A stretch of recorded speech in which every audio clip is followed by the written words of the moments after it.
to him, because he said he'll prepare a table for you in the presence of your enemies. He'll make your enemies your footstools.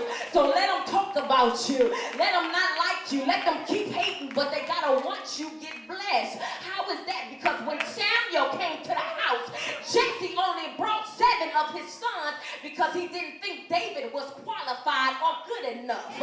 But God will make a fool out of you, because Jesse, Eliab, Abinadab, Shammah, and all 7 of his sons had to watch David get anointed as king.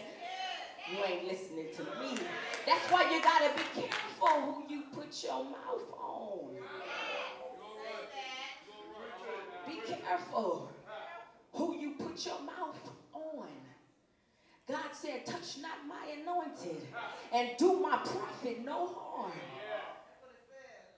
You got to get enough strength to say to yourself, I'm not a failure. I'm above and not beneath. I'm the head and not the tail. I'm a new creature in Christ. I'm blessed. I'm more than a conqueror. There's greatness on the inside of you. You got to stop listening to stuck up, no good, low down, low scandalous folk who keep speaking negativity and death over your life. Because if I had listened to people, I wouldn't be standing here today. If I had listened to people, I would have never wrote my book. If God says greatness is on the inside of you, but man says no, whose report will you believe? Let every man be a liar and God be the truth. There's greatness.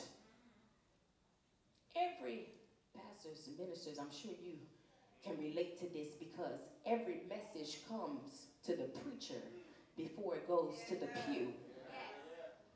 And it's so many people who will try to tear you down and make you feel like God didn't call you, you called yourself.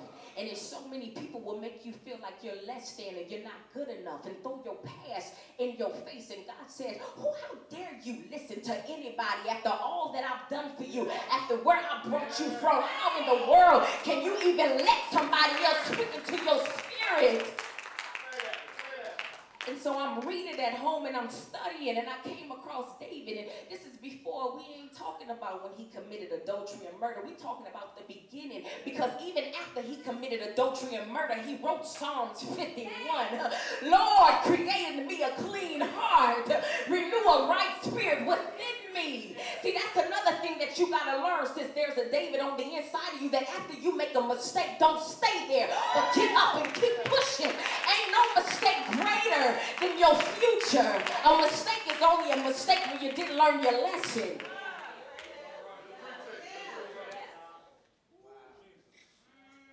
And so many people, because I'm on Facebook and I'm on Twitter and I got emails, and somebody sent me a message and said, how can a porn star teach me the scriptures? And I said, baby, I knew the scriptures even when I was a porn star. That's what I'm saying. Just because somebody, this is for your stuck-up saints that's sitting up in here. Because just because somebody come in here with their pants hanging down or their skirt too low, you don't know what God is doing in that person's life. God is the Alpha and the Omega. He knows the ending even in the beginning, so you ain't got nothing to say but pray and shut your mouth.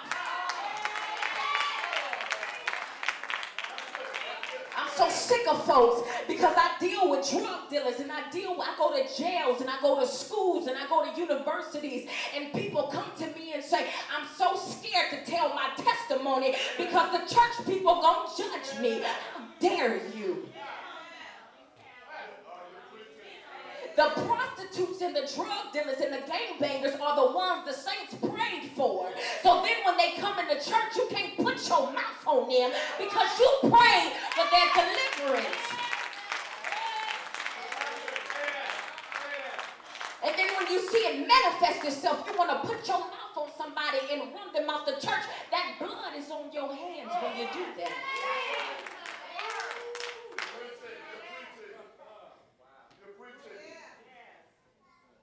But it takes a strong person. It takes a strong person. I'm off the saints right now, and I'm talking to other people, because everybody in here ain't super saved. Because I was in here, and then when I would leave here, I would go to the club to go dance. So just because you sitting in these four walls don't guarantee your salvation. But I'm talking to y'all. You got to get thick skin. And you got to, this is what I tell people. If you living wrong and you not living right, every day that God wakes you up is another opportunity for you to change your life. Every day, it's so many people that are dying that's not making it. The girls that I was out there hustling with, the guys that I sold dope with are either dead or in jail for life. And I told God, I still got my freedom. I'm STD free. I ain't got no kids. I'm not in jail. I'm not crazy. I gotta give them praise. So when you're doing dirt,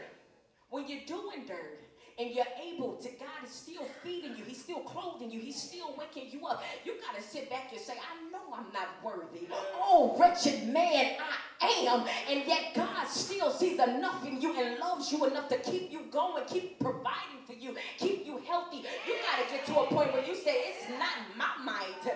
It's not me. It's not my power, but it's God. And I got to give him something back.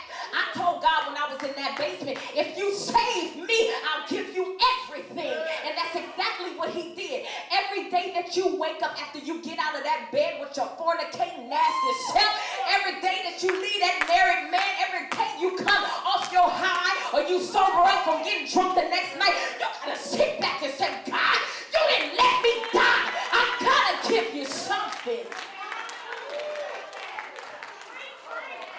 David wrote Psalms 51 after he slept with Bathsheba, after he killed Uriah.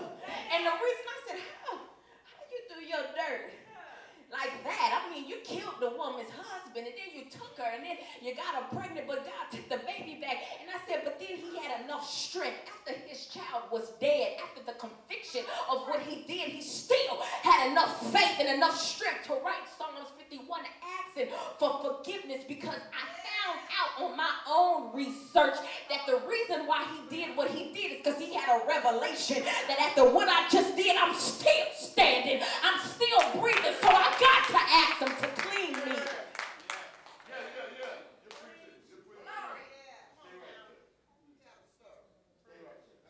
He had to ask, cleanse me, renew me, purge me, and take not your Holy Spirit from me.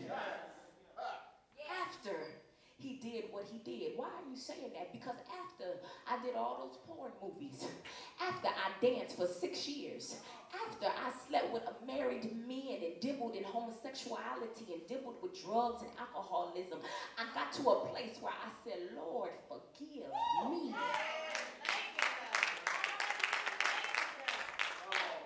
Not only forgive me, because that becomes repetitive to some people. Forgive me, Lord. I know I shouldn't have did that. Forgive me, and it just becomes just easy, like drinking water. But you got to mean it when you say it. Forgive me and help me to not do the same thing again.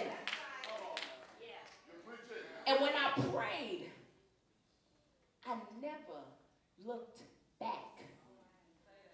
Was it easy? No. I always tell people, I don't know why these preachers come in this pulpit and say once you get saved, everything is pretty pink roses. The devil is a liar. Once you get saved, all kind of hell gonna break loose.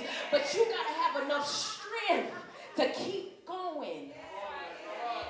There was days when I left the industry. There was days when I stopped dancing where I was like, you know what? I don't gotta go through this. I ain't gotta be broke. I don't gotta hurt like this. I know how to get money. But every now and then I will remember what God did for me, and that was enough. If I gotta be broke, I'd rather be broke and be saved. If I gotta be hungry, I'd rather be hungry and saved, because one bad day with Jesus is enough than one good day with the devil. One bad day with Jesus is better than one good day with the devil.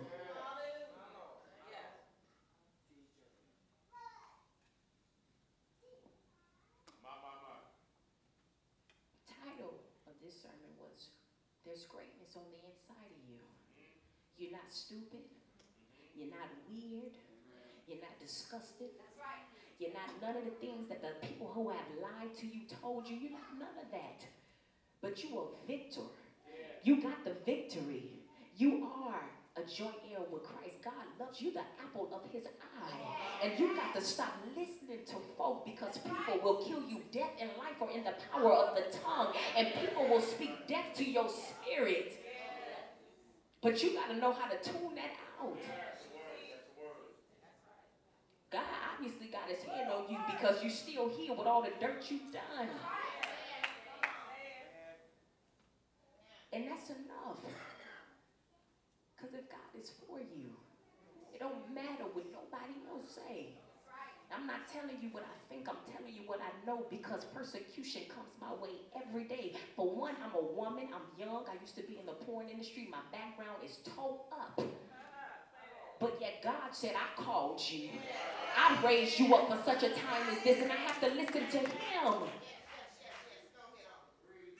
One of my favorite pastors is here sitting in the back, hey. And he preached this morning. And he was talking about if God brought you from where you came from, it was to take you to where you're going. That's his word. And that hit me. That hit me. Because I said, after all the stuff you went through, you can't punk out now because of where God is taking you. And that's the same thing for you, for everybody in here. Because like I said, everybody is an ex-something. And if you survived your past, you can't punk out and get scared now where God is taking you. You got to keep going. He who endures to the end shall be saved. There's greatness on the inside of you. Some people, sometimes you got to just speak to somebody's spirit and uplift them because they've been torn down so much. I done been torn down by people who said that they loved me and people who said that they had my back. They'll tear you down, and every now and then you got to come to church and just be encouraged to keep fighting the good fight of faith. And that's coming from somebody who has been from heck, baby. When I tell you, I done been through some stuff. Get the book, you'll find out. But there's greatness on the inside of you. There was greatness in David. People may overlook you. His whole family overlooked him and thought he wasn't nothing because he sent them out to the field. And when Sam came, Jesse only brought 7 of his sons because these were the sons he was proud of. These are the sons that he held on a pedestal. These were the sons that made him happy and he was proud of. And he looked up to these boys, forgetting that he had another little boy named David. And see, for every parent out here, don't give up on your knucklehead kids. Keep praying because you don't know what God is going to do for them. The only reason why I'm still standing here is because prayer carried me. People prayed for me. People interceded for me. People fasted for me. I had a praying grandmother. I had a praying spiritual mother. I had praying people that kept me going even though I was living the way I was living. They kept praying, and look at the result. Don't give up on people because God can't give up on you. With all the stuff you did to God, how you going to give up on somebody else? To you. So it brought you here, so you keep coming for other people.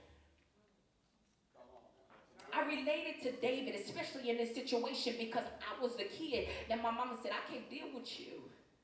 My dad had went out the picture after he tried to kill me. He left.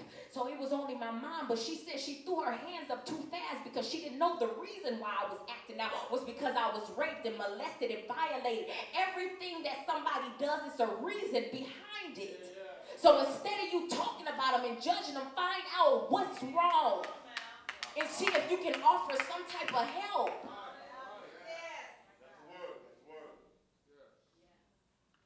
I felt the pain of David. The Bible doesn't go into details, but I can understand being out there with the sheep, being with animals while I'm watching my brothers and my father live good and laugh and have family dinners and kick it and watch movies together and have family night while you sitting outside. Could you imagine that type of pain? And some people go through it every day. Feeling like the black sheep of the family. Nobody loves me. Nobody cares about me. Nobody cares about my well-being. But the devil is a liar. God still cares. He said he'll never leave you nor forsake you. And obviously it's true, because Jesse gave up on David and left him outside. But God said, I'm watching you. I got a plan for you. And that's the same thing for you. If